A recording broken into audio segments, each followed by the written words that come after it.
नमस्कार दोस्तों, एक बार फिर से आप सभी दोस्तों का आपके अपने YouTube चैनल यू एंड वीडीवी पर बहुत बहुत स्वागत है। दोस्तों आज जो दिन भर की फटाफट बड़ी खबरें, मुख्य समाचार सामने निकल के आ रहे हैं दोस्तों, एक एक करके चलेंगे। तमाम बेहद बड़ी अपडेट्स आप तक आगे इसी वीडियो के माध्यम से पहुंचाएंगे। सभी मुख्य समाचार हैं, ये बड़ी खबरें जानना आप लोगों के लिए जरूरी है। तो वहीं दोस्तों खबरों की तरफ चलने से पहले आप लोगों से एक छोटा सा निवेदन है कि अगर आप लोग भी खुलकर के चुनावों में ईवीएम के जरिए मतदान का विरोध करते हैं और बैलेट पेपर के जरिए मतदान का समर्थन करते हैं तो अभी इस वीडियो को लाइक कीजिए, अपना समर्थन दर्ज करवाइए और चैनल को सब्सक्राइब करके बेल के आइकन को जरूर दबाइए। दोस्तों पहली बड़ी खबर जान लेते हैं। वैक्सीन की किल्लत, एकजुट विपक्ष का केंद्र पर जोरदार हमला। मनीष तिवारी का आरोप, 71 देशों को भेजे टीके इसलिए कमी स्वाभाविक है। आप लोगों को बताते चलें, देश में कोरोना का ग्राफ काफी तेजी से बढ़ रहा है। तो वहीं आपको बता दें कि महाराष्ट्र, दिल्ली, उड़ीसा समेत अन्य राज्यों ने कोरोना वैक्सीन का स्टॉक कम होने का यहां पर दावा किया है। महाराष्ट्र सरकार ने वैक्सीन नहीं होने के कारण कई टीकाकरण केंद्रों को बंद करने का भी ऐलान कर दिया है। तो वहीं महाराष्ट्र कांग्रेस के प्रमुख नाना पटोले ने कहा है कि हमारा देश पाकिस्तान को मुफ्त वैक्सीन भेज रहा है, लेकिन महाराष्ट्र के लिए केवल राजनीति की जा रही है। उन्होंने कहा है कि भाजपा के राज्य व केंद्र के नेता मिलकर के महाराष्ट्र को निशाना बना रहे हैं और वैक्सीन को समय पर राज्य में पहुंचने नहीं दे रहे हैं। तो वहीं शिवसेना के नेता संजय राउत ने केंद्र पर महाराष्ट्र सरकार को नीचा दिखाने और संकट में डालने का आरोप लगाया है। देख सकते हैं लगातार यहां पर चौतरफा विपक्ष हमलावर है मोदी सरकार पर। देश में कोरोना वैक्सीन की किल्लत है, राज्यों के पास वैक्सीन नहीं है और कोरोना के केस दिन पर दिन बढ़ते ही जा रहे हैं। और वहीं दूसरी तरफ मोदी सरकार लगातार अन्य देशों में सप्लाई कर रही है वैक्सीन की, वो भी मुफ्त। इसी को लेकर के विपक्ष ने घेरा है मोदी सरकार को। अगली बड़ी खबर की तरफ चलते हैं दोस्तों। किसानों पर दोहरी मार, सभी किस्म की खाद की कीमतों में 60% तक की बढ़ोतरी। 1200 वाला डीएपी का बैग अब 1900 का। किसानों पर दोहरी मार पड़ी है डीजल की कीमतों में लगातार बढ़ोतरी के बाद। इफ्को ने सभी किस्म की खाद के दामों में जबरदस्त बढ़ोतरी की है। यह बढ़ोतरी 60% तक है। ये यहाँ पर दोस्तों देख सकते हैं, किसानों पर दोहरी मार पड़ी है। अगली बड़ी खबर जान लेते हैं।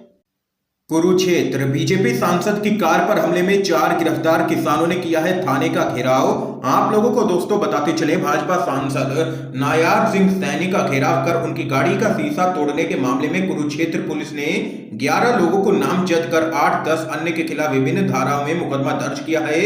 इसमें मारपीट और जान से मारने के प्रयास सहित कई बड़ी धाराएं लगाई गई हैं। आप लोगों को दोस्तों आगे बताते चलें, पुलिस ने इस पूरे मामले में 4 लोगों को गिरफ्तार किया है। किसानों की गिरफ्तारी की भनक लगते ही भारतीय किसान यूनियन थाने पहुंच गई और आरोपितों को छोड़ने की मांग करने लगी। पुलिस अधिकारियों ने थाने का गेट बंद किया। तो वहीं आप लोगों को बताते चलें, पुलिस थाने के अंदर और किसान इस दौरान बाहर खड़े हुए नजर आए और किसानों की संख्या इस समय काफी ज्यादा वहां पर मौजूद रही। देख सकते हैं दोस्तों, देश भर में लगातार यहां पर बीजेपी सरकार के खिलाफ प्रदर्शन हो रहे हैं कृषि कानूनों को लेकर के, लेकिन मोदी सरकार किसानों की मांग सुनने को तैयार नहीं हो रही है। उसी पूरे मामले में लगातार बीजेपी के सांसद हो, मंत्री हो, विधायक हो, सभी का यहां पर किसान लगातार कर रहे हैं विरोध। अगली बड़ी खबर की तरफ चलते हैं दोस्तों।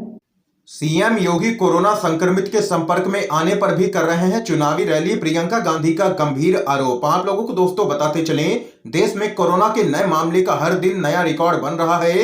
इस बीच प्रधानमंत्री से लेकर के गृह मंत्री और कई मुख्यमंत्री चुनाव प्रचार में व्यस्त हैं। कांग्रेस की महासचिव और यूपी प्रभारी प्रियंका गांधी ने कोरोना के बढ़ते मामलों के बीच मुख्यमंत्री योगी आदित्यनाथ पर जोरदार हमला बोला है। प्रियंका गांधी ने कोरोना संक्रमण को लेकर के सीएम योगी पर लापरवाही बरतने का आरोप लगाया है। प्रियंका गांधी ने ट्वीट कर कहा, सीएम योगी कोरोना वायरस से संक्रमित एक व्यक्ति के संपर्क में आने के बावजूद चुनावी सभाएं कर रहे हैं। संकट के समय उनका गैर जिम्मेदार रवैया साफ नजर आ रहा है।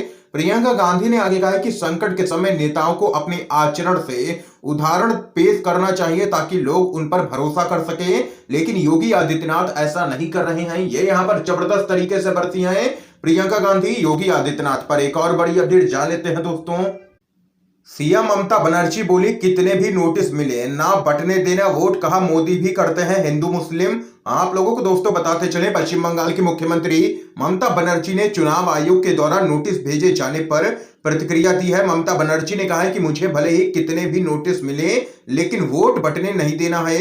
सीएम ने यहां तक कह दिया है कि पीएम मोदी खुद हिंदू मुस्लिम लगातार करते रहते हैं चुनावों में।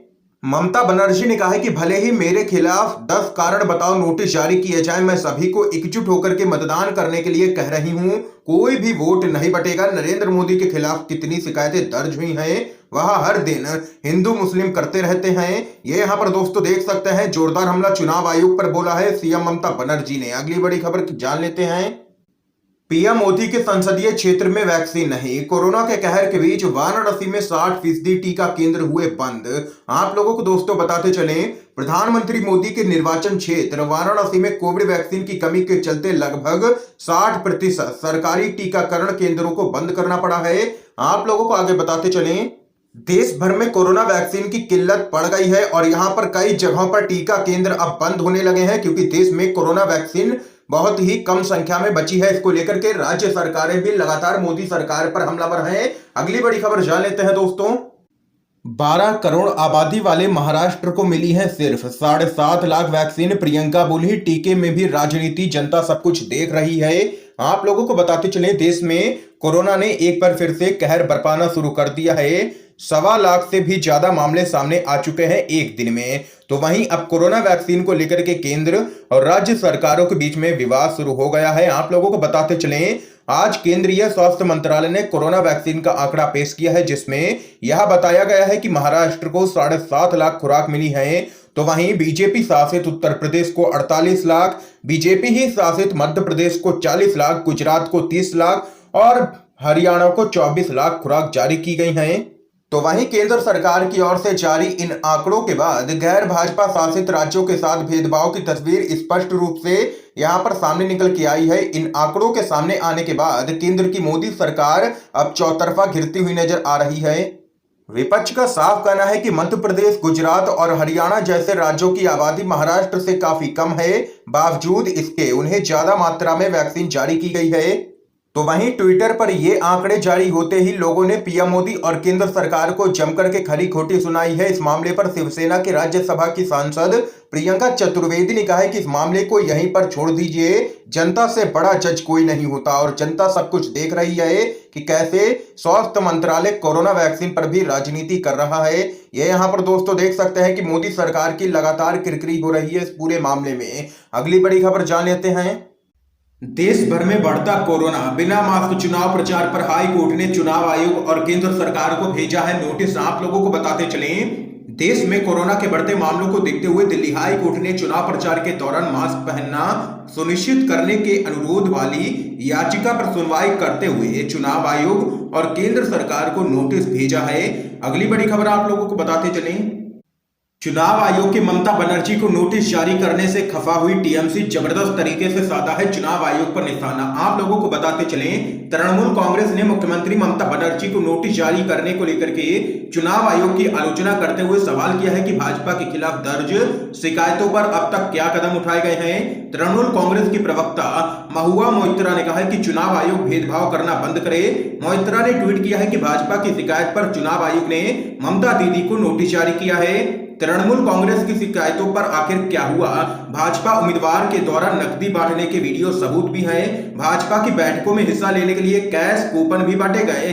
चुनाव आयोग ने हुगली में प्रचार के दौरान सांप्रदायिक आधार पर वोटरों से कथित तौर पर अपील करने को लेकर के बनर्जी को नोटिस जारी कर दिया, लेकिन चुनाव आयोग भाजपा के ऊपर कोई भी कार्रवाई नहीं कर रहा है। ये यहाँ पर कहना है टीएमसी का और जबरदस्त तरीके से चुनाव आयोग को ले लिया है टीएमसी ने निशाने पर। अगली बड़ी खबर आप लोगों को दोस्तों बताते चलें, राहुल गांधी का प्रधानमंत्री मोदी पर कटाक्ष, कहा खर्चा पर भी चर्चा होनी चाहिए। आप लोगों को बताते चलें, कांग्रेस के पूर्व अध्यक्ष राहुल गांधी ने प्रधानमंत्री मोदी के परीक्षा पर चर्चा कार्यक्रम की पृष्ठभूमि में उन पर कटाक्ष करते हुए कहा कि खर्चा पर भी चर्चा होनी चाहिए। उन्होंने यह सवाल भी किया है कि प्रधानमंत्री पेट्रोल डीजल की बढ़ी हुई कीमतों को लेकर के चर्चा आखिर क्यों नहीं करते हैं। राहुल गांधी ने एक खबर साझा करते हुए ट्वीट किया, केंद्र सरकार की कर वसूली के कारण गाड़ी में पेट्रोल डीजल भरवाना किसी इम्तिहान से कम नहीं है, फिर प्रधानमंत्री इस पर चर्चा आखिर क्यों नहीं करते हैं, खर्चा पर भी हो चर्चा।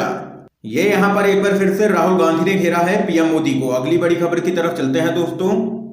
बिहार मधुबनी हत्याकांड को लेकर के सत्ता पक्ष और विपक्ष आमने सामने। तेजस्वी यादव ने बीजेपी विधायक पर लगाए हैं गंभीर आरोप। आप लोगों को दोस्तों बताते चले, बिहार के मधुबनी जिले के बेनीपट्टी थाना क्षेत्र में होली के दिन एक ही परिवार के 5 लोगों की हत्या के बाद इस घटना को लेकर के सियासत गर्म है। इस मामले को लेकर के सत्ता और विपक्ष आमने सामने आ गए हैं। इस मामले को लेकर के जाति के नाम पर सियासत करने के भी आरोप लगाए गए।